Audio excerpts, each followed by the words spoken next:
Stand along the distance of this vast housetop, where they can most easily out the door, announces that it was commissioned by a high-ranking officer named Idol, and can only be used by himself, his children, his descendants, anyone else who possesses a valid legal document. Local royalty presents also above the door, and the carving of a man's face with snakes slithering out of his ears. Both were popular decorations by military times, but perhaps the most common feature is the carving of a நாம் இப்பொழுது பார்க்கக்கூடிய இடம் ஜபல் அல்பனாத் ஆகும். ஜபல் அல்பனாத்திற்கு இன்னொரு பெயரும் உண்டு, அதாவது பெண்கள் மலை என்றும் அழைக்கப்படுகிறது. ஜபல் அல்பனாத் என்பது மிக உயர்ந்த மலைகளில் காணப்படக்கூடிய மிகவும் உயரமான கல்லறை கூட்டத்தை குறிக்கின்றது. சவுதி அரேபியாவின் ஹெக்ராவை யுனெஸ்கோ நிறுவனமானது உலக பாரம்பரிய ஸ்தலமாக மாற்றியுள்ளது, அறிமுகப்படுத்தியுள்ளது.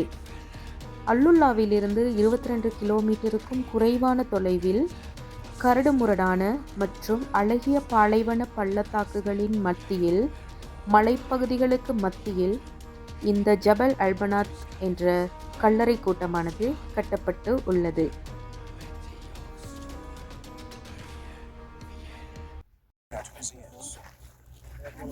Both were popular decorations by military times, but perhaps the most common feature is the carving of a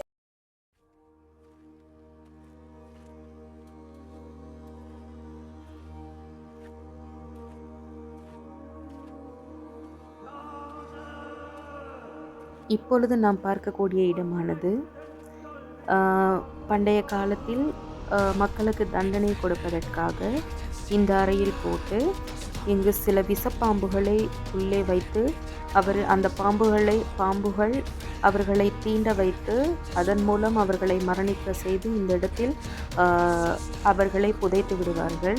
இதற்காக தான் இந்த அறைகள் பயன்படுத்தப்பட்டுள்ளன. இங்குள்ள இடங்களை பார்க்கின்ற பொழுது நபேட்டியன்ஸ் நாகரிக மக்கள் வாழ்ந்ததற்கான ஒரு சான்றாக இவை காணப்படுகின்றது. அது மட்டும் இல்லாமல் கிறிஸ்துவுக்கு முன் 1ஆம் நூற்றாண்டு தொடக்கம் 2ஆம் நூற்றாண்டு வரையான காலப்பகுதிகளில் ஹெக்ரா பண்டைய வர்த்தக பாதையில் ஒரு முக்கிய நகரமாக இருந்துள்ளது. அதாவது தெற்கு அரேபியாவிலிருந்து மத்திய தரைக்கடல் பகுதிக்கு தூபம், மசாலா பொருட்கள், வாசனை பொருட்கள் மற்றும் பிற மதிப்புமிக்க பொருட்கள் கொண்டு செல்லப்பட்டன என்று கூறப்படுகிறது. அது மட்டும் இல்லாமல் நெபேட்டியன்ஸ் மக்கள் மிகவும் அறிவு படைத்த மக்களாகவும் அத்தோடு பாலைவனத்தில் வாழ்ந்தாலும் கூட நீர்வளங்கள் குறித்ததான தேர்ச்சி பெற்றவர்களாகவும் இருந்துள்ளனர். இங்கு காணப்படக்கூடிய இந்த கல்லறைகளில் 29 கல்லறைகள் மிகவும் முக்கியமானதாக காணப்படுகின்றது. காரணம், ஒரே ஒரு மிகவும் பாரிய அளவிலான பெரிய ஒரு மலைப்பகுதியை சுற்றி இந்த 29 கல்லறைகளும் விசேடமாக செதுக்கப்பட்டுள்ளது முக்கிய அம்சமாக காணப்படுகின்றது. இது அதிகபட்சமாக நபேட்டியன்ஸ் கல்வெட்டுகளையும் கொண்டுள்ளது என்பது குறிப்பிடத்தக்க ஒரு விடயமாக காணப்படுகின்றது. ஹலோ ஃப்ரெண்ட்ஸ், இந்த கூடாரத்துக்குள்ளே நாங்கள் போகிறோம். சரி,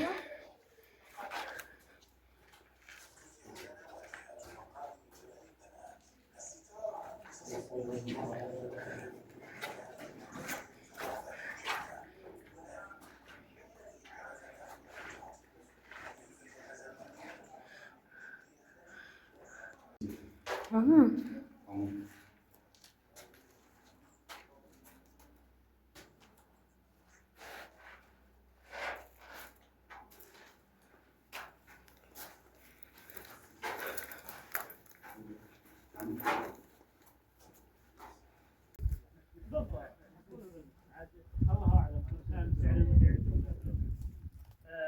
شيء ثاني ان اكتشفنا ان في بعض المقابر تشوفون مجسم الانسان هذا فوق المربع اللي هي الكتابات اللي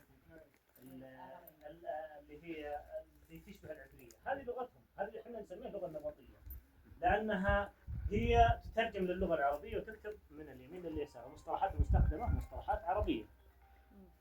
ايش الكتابات هذه؟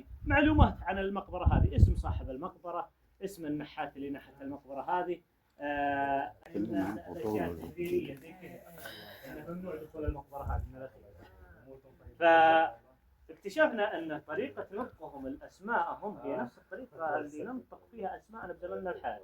يعني على سبيل المثال المقبره هذه اللي ورانا هي لرجل اسمه عبد عباده ابن قصي، واضح الاسم، اسم عربي واتضح لنا انه اسم رجل.